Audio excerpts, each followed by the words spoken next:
Il y a plusieurs raisons de vouloir faire un MOOC.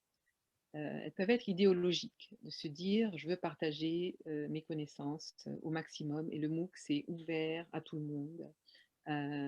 Pourquoi pas? Donc pour moi, ça venait de ma logique de service public, logique française et je crois assez francophone, hein, de dire, Mmh. voilà, partage des savoirs, on ajoute, au commun et les MOOC viennent, dans la logique de l'UNESCO juste après les REL, hein, c'est-à-dire les ressources, éducatives libres, hein, les OERs qui avaient été mises en place juste, un peu avant, hein, vers, 2008-2010, hein.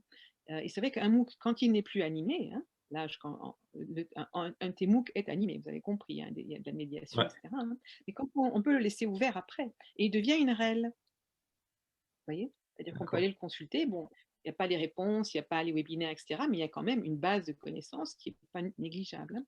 Voilà, c'était une première re raison, très importante pour moi parce que, avec ma chère UNESCO, Savoir Devenir, c'est ça que je promeut, hein, une connaissance, hein, une maîtrise des cultures de l'information, hein. Et la deuxième justement, c'est celle-là, hein, c'est je me suis rendu compte qu'il y avait un déficit, dans mon université, mais pas seulement dans la mienne, hein, de compétences numériques, mais associées à tout, que ce soit à la santé, à l'apprentissage des langues et cetera, hein.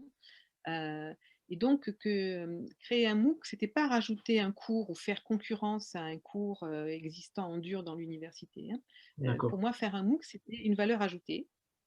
Et donc une formation qui n'existe pas, dans le programme, curriculaire de l'université, quoi, hein. Et donc une complémentarité, si vous voulez, organisée, avec, déjà les formations qui existent par ailleurs, hein. Et du coup, on a négocié 2 choses, hein. Par exemple, moi, j'ai négocié dans le master, que j'avais en éducation aux médias et à l'information que, le MOOC représentait, 5, UE, Ah ouais, 5 crédits, pardon. Il pouvait faire partie d'une UE, donc vraiment être reconnu en tant que tel, hein. Mais si les universités ne souhaitent pas, reconnaître les MOOC et beaucoup d'entre elles les voient un peu comme, une concurrence, hein, le les les MOOC donnent aussi des badges, hein, et nous on a opté pour la solution Open Badge qui est, une solution où tous les participants, tous les partenaires, décrivent ce qui s'est passé dans le MOOC, hein, et disent qu'ils soutiennent, hein, la personne qui a, eu cette formation, hein. Et ça d'accord. se télécharge, les participants peuvent télécharger ça individuellement, hein, dans leur CV et cetera, hein.